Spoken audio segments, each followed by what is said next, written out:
今日身處呢個係山頂和福道嚇，咁遠處就係呢個係成個生活社區嘅配套，有超市啦，咁另外有國際學校啊，咁響和福道1號落到去21號呢，全部係大業主持貨嘅嚇，我哋收租嘅啫嚇。咁後邊我哋今日主場就介紹呢個係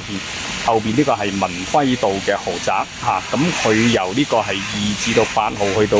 9號到11號呢，都係由會德豐響呢個係2020年嘅時候投得嘅咁響呢個係2027年嘅年中將會發售。大家可以估計下，響文輝道後邊嘅地價大約係3萬至到4萬蚊一尺咁日後會開咩價呢？由於係會德豐打造呢個係山頂嘅豪宅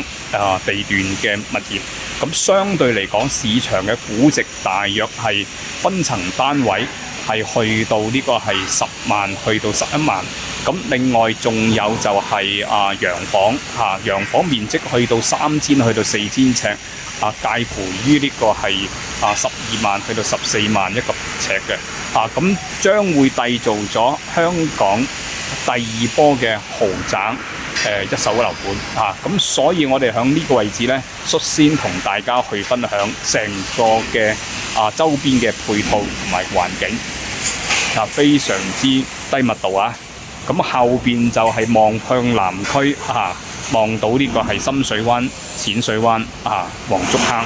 咁係響呢個位置裏邊呢，係有一個賣點，就係因為佢係山頂嘅頭段由呢個係中環金鐘上嚟呢個馬己仙峽道呢，就一個轉彎就嚟到呢個係文輝道同埋和福道，咁所以響呢度呢，亦都係交通係非常之方便嘅。